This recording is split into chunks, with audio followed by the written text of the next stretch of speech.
নমস্কার স্যার, আমি ঋত্বিকা। আমি জানতে পেরেছি আপনি অঙ্কিত জেমসে বসেন সোম থেকে বৃহস্পতিবার। আর আমি অনেকটা দূর থেকেই এসেছি। আপনার নামটা সবাই জানে, অমিত মুখার্জি। তো আমি জানতে চাই যে ফেস রিডিংটা অ্যাকচুয়ালি কি জিনিস? খুব সুন্দর প্রশ্ন। আমরা জ্যোতিষী বা পামির যারা হাত দেখে একদিন অনেক শুনেছি, কিন্তু ফেস রিডিং মানে যাকে বাংলায় বলে মুখদর্শন, মানে মুখ দেখে তার ক্যারেক্টারের মূল্যায়ন করা। এটা কি হয়, আমরা আগেই বলি যে আমাদের জ্যোতিষী বা যারা পামির তাদের কাছে আসে মানুষের অনেক সমস্যা নেই। কিছু জ্যোতিষী আছে তাদের সমস্যা বাড়িয়ে দেওয়া হয় যে আপনার এই হয়েছে, কিন্তু এটা ভুল কথা। জ্যোতিষীর কাছে আসে বা ডাক্তারের কাছে মনের জোরটা বাড়ানোর জন্য। ডাক্তার যে ওষুধ দিয়ে ঠিক করে, কিন্তু কথা বলে মনের জোরটা বাড়ায়। জ্যোতিষীদের উচিত যে মনের জোরটা বাড়ানো। তার হয়তো তার আছে, মানে কোনো অসুবিধা আছে, তার কোনো বাধা আছে, তবু সেটাকে যতটা পারে সুন্দর বোঝানো। আর যেটা তুমি বলছি যে যেটা হচ্ছে যে ফেস রিডিং বা মুখ দেখে বলাটা, সেটা হচ্ছে এই যে আমাদের প্রত্যেকটা জীব জগতে বা মানুষকে বলে বেশি করে, যে মানুষের মোটামুটি আমি ধরে নিয়েছি 4 রকম মুখ আছে। 4 রকম মুখ বলতে কি, একটা হচ্ছে তোমার গোলাকার, একটা হচ্ছে ডিম্বাকৃতি, একটা চৌকোটা, একটা হচ্ছে পান শেপের পাতা টাইপের, যেটা আমরা বলি।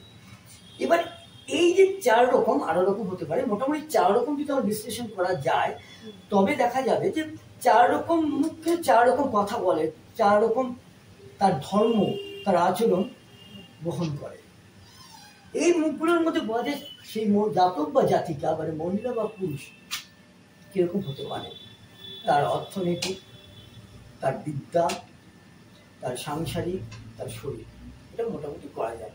আর আমি মুখ থেকে বলি বলে আমার কাছে কিন্তু কলকাতা তো ছেড়েই দাও, কলকাতার সারা ভারতবর্ষে, ভারতের বাইরেও কিন্তু ফোনের মাধ্যমে, ছবির মাধ্যমে আমাকে বলে।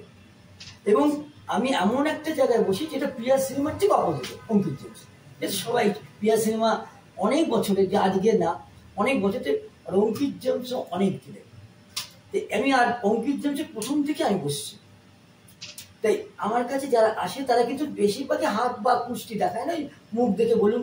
আমি তাদের জিজ্ঞেস করি, ঠিক আছে আপনার মুখটা দেখি, বা যাকে নিয়ে আসলো তার ছবিটা দেখি, আর জিজ্ঞেস করি তার জন্ম বারটা কি এবং জন্ম মাসটা কি। অবশ্যই বাংলা জন্মাস, কেন যাই গণনা করা হয় বাংলার ভিত্তিতে, বৈশাখ জ্যৈষ্ঠ আষাঢ় শ্রাবণ করে ওইভাবে করা হয়। এবার যেটা হয়েছে যে এই 3 রকম, এই 4 রকম মুখ দেখে আমরা মোটামুটি, সম্পূর্ণ বলা যায় না, কেন জন্ম মৃত্যু দিয়ে 3 বিধাতা দিয়ে আমরা কখনো এর শিওর বলতে, মোটামুটি একটা মূল্যায়ন করা যায় মানুষের। যদিও রামকৃষ্ণ পরমহংস কেউ বলছে মানুষ সম্বন্ধে জানা যায় না, যত ঢুকবে তত দেখবে অচেনার মধ্যে পড়ে যাবে। যাই হোক, এই 4 রকম মুখ থেকে মোটামুটি তার শিক্ষা বলো, তার কর্মক্ষেত্র, তার স্বাস্থ্য, তার সংসার, মোটামুটি একটা বলা যায়। তুমি যখন এসেছো যে বিদ্যার ক্ষেত্রে তোমার কি হবে, তাই তো? তোমার বিদ্যার ক্ষেত্রে দেখা যাচ্ছে যে বুধটা একটু নিচুস্থ আছে। ওই বুধটা নিচুস্থ বলে, তুমি যদি একটা, আমি তোমাকে বলে দিলাম, তুমি একটা দামি একটা পান্না পাও, মোটামুটি ভালো হবে। কিন্তু এটা ভেবো না যে এই পাথরটা পড়লাম, পড়ে আমার পড়াশোনা করার দরকার নেই, বই খাতা কেনার দরকার নেই, বই খাতা থাকলে ওটা ছেড়ে দাও, পড়তে হবে না, মোবাইল ঘাটে তাই পাস করলাম, সেটা কখনো সম্ভব না। তোমাকে সাপোর্ট দেওয়ার জন্য তোমাকে পাথরটা দেওয়া হয়েছে। যেমন একটা ভালো বাগান করলে আমরা একটা সাপোর্ট করে, দুই যেন ডাইরেক্ট না আসে তার জন্য একটা বেড়া দিই, ডাইরেক্টে গরুটা না আসে, মোটা গরু আসলে কিন্তু বেড়াটা ভেঙে তোমার টপকাতে পারে।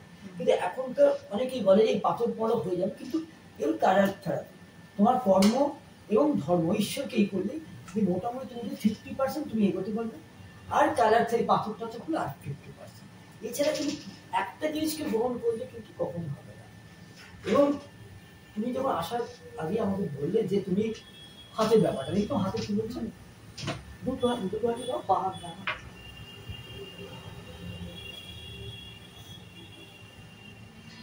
দেখো তোমার হাত দেখে যেটা আমি বুঝলাম, বা তোমার মুখ মন্ডল দেখে যেটা বুঝলাম, যেটা তোমার মুখে হচ্ছে গোলাকার মুখ, এক কথা বলতে পারি, কোনো চৌকোনো নয়, কোনো ডিম্বাকৃতি, গোলাকার বলতে পারে। সেই মুখ দেখে, হাত দেখে বলে তুমি লেখাপড়ার দিকে তুমি যাবে, আর হাত দেখবে মোটামুটি 3 রকমের, একটা কালো রঙের হাত দেখবে, পিঙ্ক কালারের হাত দেখবে, আর সাদা হাত দেখবে। এই 3টে কালার মানুষের চরিত্র বলো, মানুষের যাই মূলদান করো না কেন বহন করে কিন্তু 3টে হাতে। স্যার এটার কি কোনো টোটকা হবে? হ্যাঁ, টোটকা তো রয়েছে। আজকে যদি আমরা মোবাইল খুলি বা এমনিতে দেখা যায় যে অনেক জ্যোতিষী, অনেক তান্ত্রিক এসেছে, তারা সবাই টোটকা দিচ্ছে।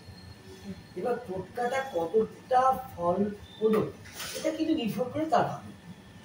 যেমন তোমার কয়েকটা টোটকা বলি, যে ধরো তোমার বাড়িতে খুব নেগেটিভ একটা ব্যাপার আছে, তুমি কিচ্ছু না, তুমি কর্পূর জ্বালাও, সেটা করতে পারো। এই যে শ্রাবণ মাস, শিবের জন্ম মাস, বড় ঠাকুরের জন্ম মাস, এই শ্রাবণ মাসে তুমি কিন্তু এই পাওয়াদের শিবলিঙ্গ, ধরো পাওয়াদের শিবলিঙ্গ তুমি কিন্তু এই করতে পারো ঠান্ডা, আর পাওয়াদের শিবলিঙ্গ কিন্তু অন্য জায়গায় পেতে পারো। সেখানে কতটা সত্যি কতটা মিথ্যে আমি জানি না, কিন্তু আমি এটা গ্যারান্টি দিতে পারি অঙ্কিত জেমস থেকে তুমি যদি পাওয়াদের শিবলিঙ্গ নাও 100% কিন্তু ঠিক। যদি না হয় তাতে তার দায়িত্ব আমার। আর একটা বাংলায় কথা আছে, যে বাংলায় কেন ধর্মচক ওই রয়েছে যে 100টা যদি তুমি শিবলিঙ্গ পুজো করো যতটা ফল পাবে এই শ্রাবণ মাসে, তুমি একটা পাওয়াদের শিবলিঙ্গ যদি পুজো করো ঠিক ততটাই ফল পাবে। আর পাওয়াদের শিবলিঙ্গে কোনো নিয়ম নেই, ওম নমঃ শিবায় নমঃ 3টে পত্র দেওয়া, 3 পত্র যাকে বলি মাথায় মধ্যে ফল মাসে করবে। শিব অতি শান্ত দেবতা, রেগে গেলে খুব শান্ত দেবতা, তাদের জন্য তোমার অনেক মানুষ বাঞ্ছা পূর্ণ হবে। এবং তোমার যখন বিয়ে হয়, এই শিব পুজো করলে কিন্তু আমরা এটা কতটা সত্যি জানি, দেখা গেছে বিয়ে হচ্ছে, কিন্তু এটা অনেক, যেমন শিব চতুর্দশীতে বা শিবরাত্রিতে অনেকে শিব পুজো করছেন, অনেকে বলে বিয়ের জন্য পুজো, আসলে তা না, সেদিকে হর পার্বতী বিয়ের জন্য। সেই কারণে আমরা শিবের তখন পুজো করি বা আরাধনা করি। তারপরে ধরো তুমি এই যে এই দেখো কচ্ছপ, এই যে ক্রিস্টালের কচ্ছপ, এটা কাচের কচ্ছপ আছে, ওর কচ্ছপ হবে না, ক্রিস্টালের কচ্ছপ দেওয়া রেখে ধরো তোমার অংশ বেরিয়ে যাচ্ছে, আসছে না বা আসলেও বেরিয়ে যাচ্ছে, তুমি যদি এই কচ্ছপ যদি তুমি বাড়িতে রাখো, এতে কোনো পুজো করার নিয়ম নেই, জলের মধ্যে যদি বাড়িতে রাখো, কচ্ছের মুখটা তোমার ভিতর দিকে রাখতে, বাড়ির ভিতর ঘরের ভিতর দিকে, তবে তুমি তোমার টাকা পয়সা থেকে তুমি কিন্তু তোমার বেরিয়ে যাচ্ছে, কোনো কারণ নেই তাদের বেরিয়ে যাচ্ছে, সেটা কিন্তু অনেকটাই। তার মানে এই নয় তোমার 100 টাকা পেলে 100 টাকাই জমে থাকা, সেখানে তোমার 50 টাকা হলেও তোমার থাকবে।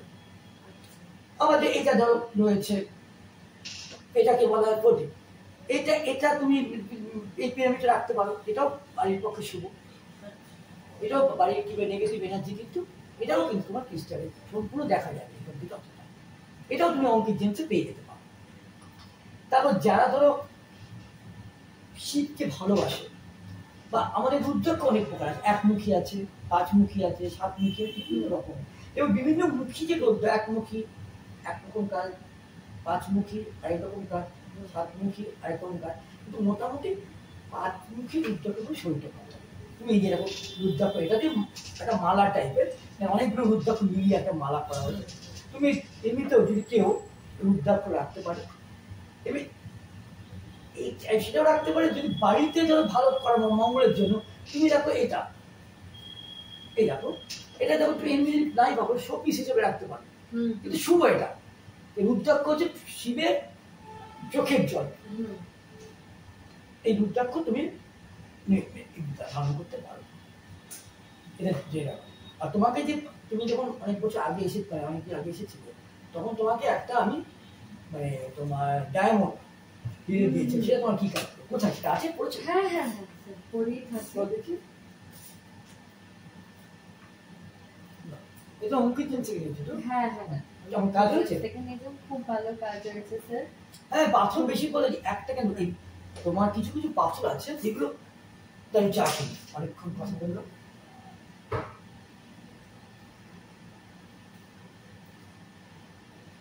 তোমাকে তুমি গল্প করি, তোমার বাড়ি যেতে দেরি হচ্ছে না তো? না না ঠিক আছে, যে দেখো যারাই আসুক, যার কাছে আসুক, তারা যদি সম্পূর্ণ না জানতে পারে, একটা বলে দেয় এই পাথর পড়ো, এই পাথর পড়ো, তোমার গ্রহটা এদিকে আছে, শনিটা বা দিকে আছে, তুমি বুঝবে, তোমার ডিটেলসে যদি বলানো যায়, তুমি কিন্তু মানে বুঝে জেনে সন্তুষ্ট হয়ে তুমি যাবে। অর্ধেক ভয় দেখিয়ে তুমি কোনোভাবে কিনলে ভয় দেখিয়ে বা কোনো কাজ হয় না। আর ১ নম্বর বিশ্বাসে মিলায় বস্তু তর্কে বহু। তুমি বিশ্বাস করে যে কোনো কিছুই করো না কেন সেটা কিন্তু ফল পাবে। একটা যদি ডাক্তারের কাছে গেলে ওষুধ দিল, ওষুধটা খেতে হবে বা বিশ্বাস করলে না, ওষুধটা কাজ হবে না কিন্তু। এটা কিন্তু সাইকোলজি ব্যাপার। সম্পূর্ণ মানে আমাদের সাইকোলজির উপর নির্ভর করে কিন্তু জ্যোতিষবিদ্যার সাইকোলজি। মানুষের যদি মন না বুঝতে পারলাম তাহলে মানুষের বলবো কি করে? আগে মানুষকে বুঝতে হবে, জানতে হবে, তারপরেই মানুষ সম্বন্ধে মানুষটা ভালো না খারাপ না আমি ফেস রিডিং করি। আমার আগে মানুষটার সঙ্গে জানতে হবে মানুষটা কিরকম কথা বলছে, তার চোখের ভাষা কি, তার মুভমেন্টটা কিরকম হচ্ছে, এগুলো দেখে কিন্তু একটা অঙ্ক আসে। সোজা কথা হচ্ছে যার সূত্র আসে। জ্যোতিষী ব্যাপারটা জ্যোতিষীটাতে এরকম হতে পারে না যে খনা বরাহ মিহির আদিকালে যারা আছে অনেকেই জানে বরাহ মানে মিহিরের বাবা, তারও কিন্তু ভুল হয়েছিল। মিহির সম্বন্ধে কোনো না কোনো ভুল হতেই পারে, এত বড় জ্যোতিষবিদ তার মুখ কেউ নয়, তারও কিছু ভুল হয়েছিল। পুরো এটা অঙ্ক, একটা সায়েন্স, ভুল হতেই পারে। কিন্তু এখন সবাই যে কি জ্যোতিষী হয়ে গিয়ে বলবে যে আমি ভগবানের পরেই, এটা ঠিক নয়, আমাদেরও ভুল হতে পারে। কিন্তু এর জন্য যে আসবে তাকে যে বলবে তাকে দুজনকে সময় দিতে হবে। ডাক্তারকে সময় দিতে হবে। এত বেশি তাদের দেখুন তো আমার কত পাঁচ ভুট এটা দিতে হবে না, সময় দিতে হবে। তুমি আরেকদিন এসো তোমার কুণ্ডলী বা ছকটা নিয়ে, আমি আবার তোমাকে ডিটেলসটা বলবো। আমি ডিটেলসে বসে ডিটেলসটা বলবো। ঠিক আছে? তোমার মন মতো উত্তর দিতে পেরেছি? হ্যাঁ, আবার সাবধানে। Thank you. Okay okay.